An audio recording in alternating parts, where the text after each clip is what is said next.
சீனு ரொம்ப ஃபீல் பண்ணிட்டு இருக்காரு. அப்போ ஜானகி சொல்றாங்க, சீனு நீ ஃபீல் பண்ணாத சீனு, இப்போ என் கல்யாணம் தான் எப்படி நடந்ததுன்னு உனக்கு நல்லாவே தெரியும். நான் வேற யாரு கூட இந்நேரம் கல்யாணம் பண்ணி வேற யாரு கூட வாழ்ந்துட்டு இருந்திருப்பேன். ஆனா ஒரு சூழ்நிலையினால உங்க மாமாவை கல்யாணம் பண்ண வேண்டியதாயிடுச்சு. அதே மாதிரி உங்க மாமா கூட தான் வாழ்ந்துட்டு இருக்கேன். கவலைப்பட்டெல்லாம் வாழ ரொம்ப சந்தோஷமா இருக்கேன். ஆனா கல்யாணத்தப்போ கொஞ்சம் சங்கடங்கள்லாம் இருந்தது, பிரச்சனைகள் இருந்தது. அது எல்லாமே உங்க மாமாவோட ஹெல்ப்பால எல்லாமே சரியாச்சு. நான் இப்ப சந்தோஷமா தானே இருக்கேன். யார் யார் கூட வாழ்ந்தா சந்தோஷமா இருப்போமோ கடவுள் அவங்க கூட தான் வாழ வைப்பாங்க. நீ கவலைப்படாத சீனு அப்படின்னு சொல்லிட்டு, சீனு இப்படி இருக்கிறதுக்கு நம்மளும் ஒரு காரணம் ஆயிட்டோமே அப்படின்னு சொல்லி ரொம்ப ஃபீல் பண்ணிட்டு அப்புறம் வர்றாங்க. அங்க கோயில்ல எல்லாருமே வெயிட் பண்ணிட்டு இருக்காங்க. அப்ப பாட்டி சொல்றாங்க, இன்னைக்கு வந்து பார்வதி பத்மாலா பொங்க வைக்க போறது இல்ல அப்படின்னு சொல்றாங்க. ஏன் அப்படிங்கிற மாதிரி எல்லாம் பாக்குறாங்க. கல்யாணம் நடக்க போற தனாவும் சாரு தான் பொங்கல் வைக்க போறாங்க அப்படின்னு சொல்றாங்க. எல்லாத்துக்குமே ரொம்ப ஹாப்பி. அப்போ தனா என்ன சொல்றாங்கன்னா, வாமாயா நம்ம பொங்கல் வைக்கலாம் அப்படின்னு சொன்னோடனே பார்வதி பத்மா 2 பேர் என்ன சொல்றாங்கன்னா, இங்க பாரு கல்யாணம் ஆக போற பொண்ணுங்களுக்கு தான் பொங்கல் வைக்க சொல்லியிருக்காங்க.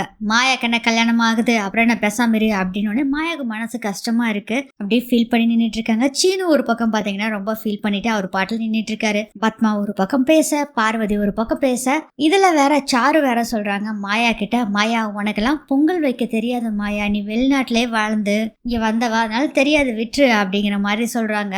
மணி அண்ணனும் பாத்தீங்கன்னா இல்ல அவளும் பொங்கல் வைக்கட்டும் அப்படின்னு சொல்றாங்க. யாரும் கேக்குற மாதிரி இல்ல. அதனால உடனே பாத்துட்டு இருந்தார் ரகு. பார்த்துட்டு இல்ல மாயாவும் பொங்கல் வைக்கட்டும்னு சொன்னோடனே மாயாவுக்கு செம்ம ஹாப்பியாயிருது.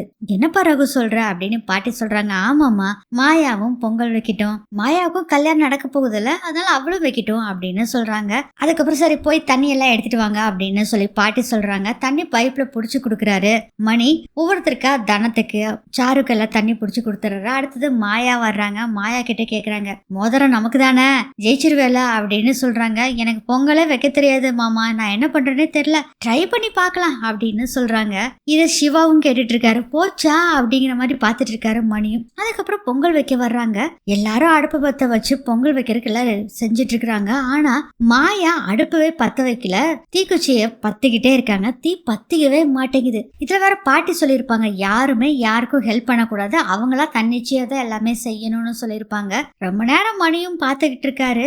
மாயா இன்னும் வத்தி குச்சியவே பருத்தலையேன்னு சொல்லிட்டு ஒவ்வொருத்திட்டியா வந்து, என்னம்மா உனக்கு ஏதாச்சும் விறகு வேணுமா, அது வேணுமா, இது வேணுமான்னு அப்படியே ஒவ்வொருத்திட்டியா கேட்டுட்டு கடைசியில மாயா கிட்ட வர்றாங்க. என்னாச்சு மாயா, இன்னும் தீ பத்த வைக்கல? இல்ல மாமா இன்னும் பத்திக்கவே மாட்டேங்குது தீக்குச்சி அப்படிங்கிறாங்க. குடு வத்தி குச்சி குடு அப்படின்னு சொல்லி பத்தி பாக்குறாங்க எரிய மாட்டேங்குது, நமுத்து போச்சு, தண்ணி பட்டு நமுத்து இருக்கு, இரு என்னோட தரேன் அப்படின்னு சொல்லி அவரோட மேட்ச் பாக்ஸ கொடுக்குறாரு. அதை பார்த்துட்டு இருக்கிறாங்க பத்மா. என்ன அங்க நடக்குது? அதெல்லாம் ஒண்ணு இல்ல அப்படின்னு எழுந்திரிச்சு வந்துடுறாரு. அதுக்கப்புறம் என்ன பண்றதுன்னே தெரியல மாயாக்கு. அடுப்பு பத்த வச்சுட்டு அங்கே இங்கேன்னு பாத்துட்டு இருக்கிறாங்க. அப்பயும் மணி நோட்டீஸ் பண்றாரு. இதுல வேற ஜானகிக்கு வேற பயம், இவ எப்படி பொங்கல் வைப்பாளோ அப்படின்னு பயந்துகிட்டு தான் இருக்காங்க ஜானகி. தூரத்துல இருந்து பாத்துட்டு இருந்த மணி அப்படியே பக்கத்துல வர்றாரு. என்னம்மா உள்ள அங்கிள் பொங்கல் வைக்க தெரியாதுல்ல, என்ன பண்றதே தெரியல அப்படின்ட்டு இருக்காங்க. விட்டே சோசியல் மீடியா எதுக்கு இருக்குது, பொங்கல் வைப்பது எப்படின்னு போட்டேன்னா உடனே லிஸ்ட் வந்துட போகுது, நீ போனை கூட நான் போட்டு காமிக்கிறேன் அப்படியே வச்சிரு சரியா அப்படிங்கிறாங்க. சரி அங்கிள் அப்படின்னு சொல்லிட்டு போனை போட்டு அந்த வீடியோ காமிச்சிட்டு இருக்கும் போதே பத்மா வந்து போனை பிடிக்கிட்டு இந்த போங்காட்டம் எல்லாம் வேண்டாம் அப்படின்னு சொல்லி எடுத்துட்டு போயிடுறாங்க. போனை என்ன பண்றதுன்னு தெரியல. அவரும் போய் உட்காந்துக்கிறாரு. அப்படியே யோசனை பண்றாங்க. நம்ம மாயா அவங்க அம்மா சொல்லியிருப்பாங்க, அது அப்படியே பிளாஷ்பேக் போகுது.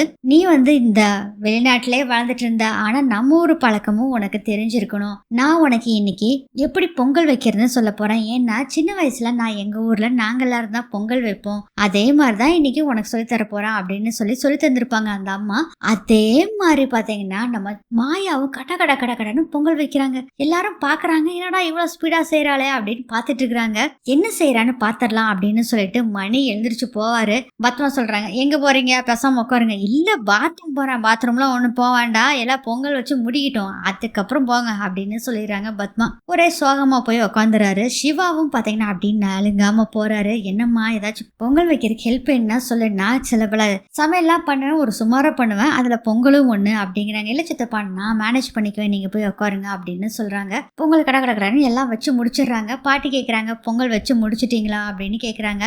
முடிச்சாச்சு பாட்டி அப்படின்னு எல்லாரும் சொல்றாங்க.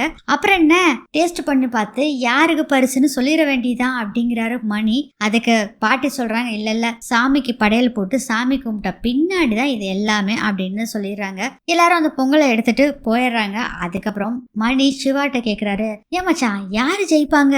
அதுவா, கண்டிப்பா நீ ஜெயிக்க போறதில்ல மாம்சு அப்படின்னு சொல்லிட்டு சிவா அங்க இருந்து போயிடுறாரு. அதுக்கப்புறம் ஜானகி தான் பூஜை பண்றாங்க. எல்லா பொங்கலையும் வச்சு பூஜை எல்லாம் முடிஞ்சிருது. ஆக்சுவலா இந்த வத்திக்குச்சி பத்திக்காம இருக்கிறதுக்கு காரணம் யாருன்னா சாரு தான். சாரு என்ன பண்ணுவாங்கன்னா, அந்த வத்திக்குச்சி இருக்குல்ல, அதுல தண்ணி ஊத்தி விட்டுட்டு போயிருவாங்க. அதனாலதான் அது பத்திக்க மாட்டேன்ருச்சு. சாரு கேக்குறாங்க, என்னது இவ்வளவுதான் பூஜையா அப்படின்னு கேக்குறாங்க. இவ்வளவு சிம்பிளா முடிஞ்சிருச்சு அப்படின்னு பாட்டி சொல்றாங்க, இது நம்ம வேண்டிக்கிட்டு நம்ம வச்சு பூஜை பண்ற இது. பூசாரி இன்னும் கொஞ்ச நேரத்துல வந்துருவாரு, அவரு பெரிய பூஜைய பண்ணுவாரு அப்படின்னு சொல்றாங்க. சரி வாங்க எல்லாம் போய் உட்காரலாம் அப்படின்னு சொல்லும் போதே மணி சொல்றாரு, என்ன எல்லாரும் போய் உட்கார்றீங்கிறீங்க, யாரு ஜெயிச்சான்னு பார்க்க வேண்டாமா அப்படின்னு சொல்றாங்க.